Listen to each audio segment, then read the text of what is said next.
அவர்களே, இயேசு கிறிஸ்துவின் நாமத்தில் உங்களுக்கு என் அன்பின் வாழ்த்துக்கள். இயேசு கிறிஸ்துவனுடைய கண்கள் எப்பொழுதும் உங்கள் மீது நோக்கமாக இருக்கிறது. உங்கள் கண்கள் யார் மேலே நோக்கமாக இருக்குது? இயேசு மேலே நோக்கமாக இருக்குதா? சில சமயங்களில் நம்ம நிறைய ஆவிக்குரிய காரியத்தில் கூட பலரை நம்ம நோக்க ஆரம்பிச்சிடும். இந்த ஊழியக்காரங்க அந்த ஊழியக்காரங்க அப்படி இப்படி இருக்கிறாங்கன்னு சொல்லி. எனக்கும் நிறைய ஊழியக்காரனுடைய வாழ்க்கை வரலாறை வாசிக்கணும், அறிந்து கொள்ளணும் ரொம்ப விருப்பம். அதனால் நிறைய பேருடைய லைஃப்பை நான் வாசித்திருக்கிறேன். சாது சுந்தர் சிங் அவனுடைய வாழ்க்கை வரலாறு, டாக்டர் பில்லி கிரஹாம், அது மாதிரி ஓரல் ராபர்ட், டி.எல். ஆஸ்பான் அப்படின்னு.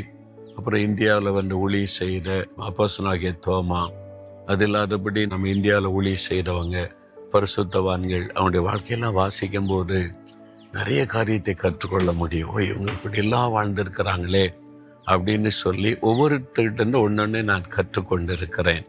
ஒரு ஊழியக்காலத்தில் ஒரு காரியம், அவருடைய ஜெப வாழ்க்கை, ஒருத்தருடைய பரிசுத்த வாழ்க்கை, ஒருத்தருடத்தில் அவனுடைய பிரசங்க திறமை, அது மாதிரி ஒவ்வொன்றும் கற்றுக்கொள்ளுகிறேன். அப்போ அதெல்லாம் பார்க்கும்போது எனக்கு சந்தோஷமாக இருக்கும். இப்பவும் அது மாதிரி நிறைய வாசிப்பேன். அந்த ஆண்டவர் ஒரு நாள் எனக்கு கற்றுக் கொடுத்தா, எல்லா மனுஷங்கிட்ட ஒன்னொன்னு கற்றுக்கொள்ள முடியும், ஆனால் முழுமையாக நீ கற்றுக்கொள்ளணுமானா என்னை நோக்கி பார், என் மேல உடைய கண் பதிந்திருக்கட்டும்னு ஆண்டவர் கற்றுக்கொள்ளுத்தார். எவ்வளவு உண்மை தெரியுமா? இயேசுவனிடத்துல தான் பரிபூரணத்தை பார்க்க முடியும். தாழ்மை, மனதுருக்கம், மன்னிக்கிற அன்பு, அது மாதிரி மக்கள் மேல உள்ள காண்பிக்கிற மனதுருக்கம், அவருடைய ஜெப வாழ்க்கை, அவருடைய பரிசுத்தம், எல்லாத்துக்கும் அவரு தான் ஒரு சாட்சி.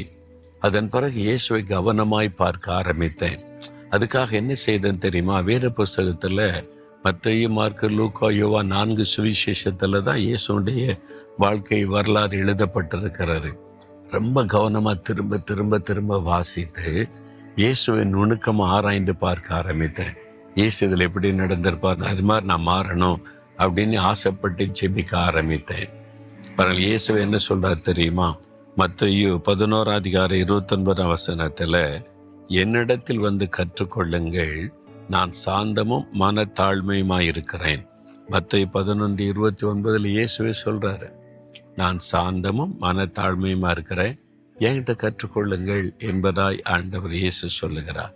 அவரிடத்துல தான் நான் கற்றுக்கொண்டேன். முழுமையா ஒரு சாந்த குணமாய் இருப்பது எப்படி.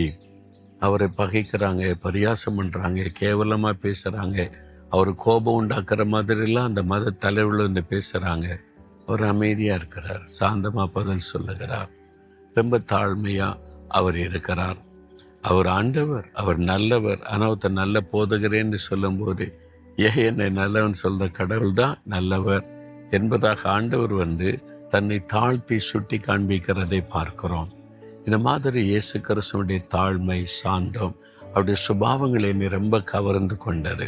நான் அதை வாசித்து வாசித்து வாசித்து அதை வைத்து ஜெபிப்பேன். என்னை அப்படி மாத்துங்க, எனக்கு அந்த குணத்தை தாங்க, எனக்கு தாழ்மை தாங்க, சாந்த குணத்தை தாங்க, இந்த பரிசுத்தத்தை தாங்க, இந்த ஜெப வாழ்க்கையை தாங்க அப்படின்னு இயேசுவை பார்த்து பார்த்து பார்த்து நான் ரொம்ப வியந்து அந்த மாதிரி சுபாவம் எனக்கு வேணும்னு ஜெபிச்சிருக்கிறேன்.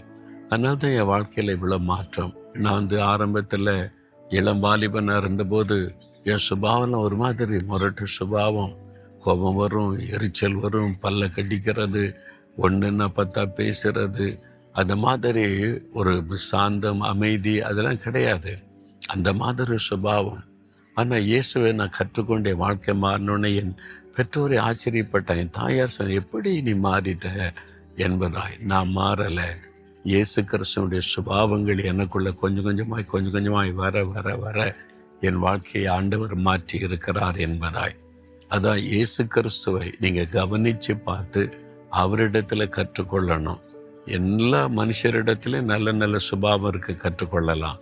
ஆனால் ஒருவரிடத்துல தான் எல்லாமே கரெக்டாக இருக்கும், அது இயேசு கிறிஸ்து.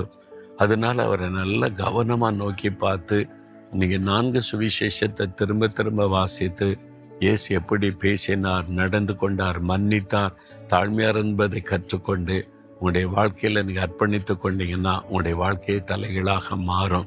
அதனால் இன்றைக்கு இயேசுவே உம்மிடத்தில் நான் கற்றுக்கொள்கிறேன், உம்முடைய சாந்த குணமும் தாழ்மையும் எனக்கு வேணும்னு அப்படி கேட்குறீங்களா? இந்த நாளில் அது உங்களுக்கு பெரிய ஆசீர்வாதமாக இருக்கும். அப்படியே ஜெபம் பண்ணுங்க. இயேசுவே, என் கண்கள் எப்பொழுதும் உம்மை நோக்கி இருக்கணும். உம்மிடத்திலே தான் நான் கற்றுக்கொள்ளணும். உங்க சுபாவங்கள் எனக்குள்ள வேணும். உம்மிடத்திலே நான் நோக்கி பார்த்து கற்றுக்கொள்கிறேன். சாந்தமும் மன தாழ்மையும் எனக்கு தாரும். உங்களைப் போல நான் சாந்தமா இருக்கணும், மன தாழ்மையா இருக்கணும். அதுக்கு எனக்கு கிருபை கொடுங்க. யார் யார் அப்படி ஜெபிக்கிறாங்களோ இந்த மகனுக்கு இந்த மகளுக்கு அப்படிப்பட்ட இருதயத்தை கொடுத்து ஆண்டவர் ஆசீர்வதியும். இயேசுவின் நாமத்தில் ஜெபிக்கிறேன். ஆமேன், ஆமேன்.